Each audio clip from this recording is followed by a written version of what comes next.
The U.S. Coast Guard is searching for 4 crew members from a vehicle carrier ship that caught fire and capsized early Sunday morning in the St. Simon Sound off the Georgia coast near Brunswick. The MV Golden Ray, a 656-foot vehicle carrier that departed the Brunswick port about 1 a.m. Sunday, suffered a fire on board. About 2 a.m., emergency responders, including the Coast Guard, were notified that the ship had capsized in St. Simon's Sound off the shore of St. Simon's Island. The cause of the incident is under investigation and is not yet known. The ship had 24 people aboard, including 23 crew members and a pilot from the Brunswick area.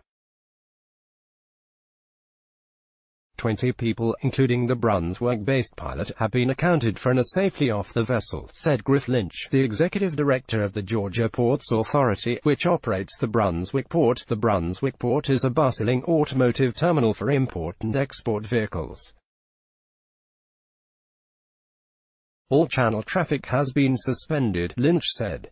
The cargo ship is on its side and visible from the pier on St. Simon's Island.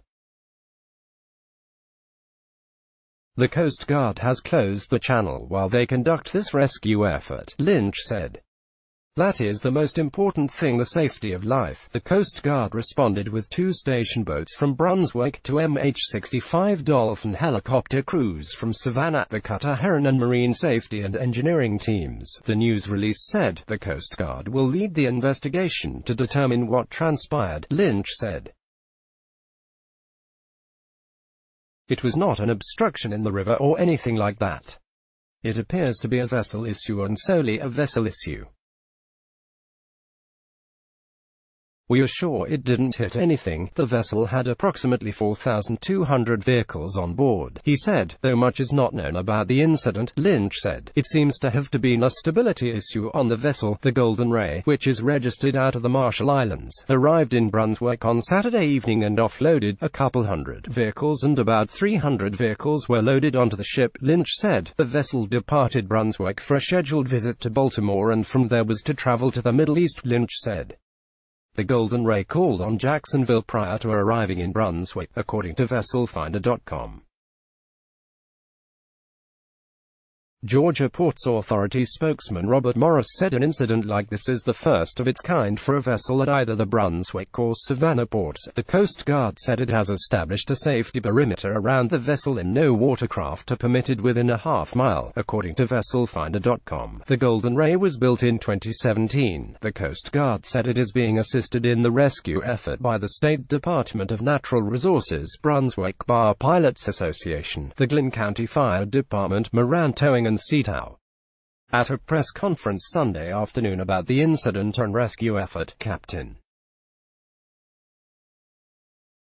John Reed, commander of Coast Guard Sector Charleston, said that flames have gone out, and the black smoke has ceased, but that officials could not confirm the fire has been extinguished until they are able to get inside the ship. Once salvage professionals have determined the vessel to be stable, we will identify the best option to continue our rescue efforts for the 4 crew members who remain on board, Reed said. It's unclear how much fuel might be aboard the Golden Ray. The Department of Natural Resources said in a news release it has deployed an emergency spill crew and is monitoring the situation. The DNR advised beachgoers to avoid swimming or wading in the waters at St.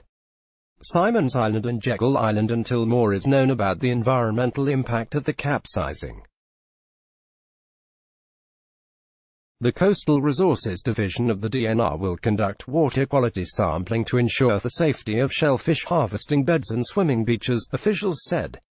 The Brunswick News reported Sunday that a witness said the Golden Ray passed through the channel as a second ship approached the port. The second vessel made it to port without incident.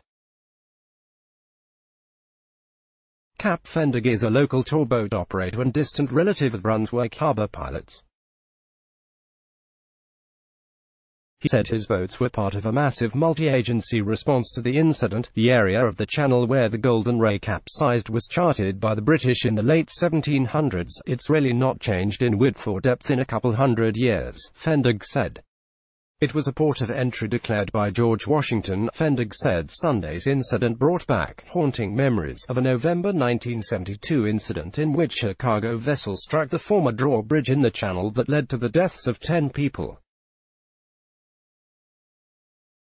That bridge was replaced about 16 years ago by the new Sydney Linear Bridge. It's an area since the 1700s. All ships coming into Brunswick have turned that route and traveled that route, he said. It's an age-old deep water route. Let's blockades.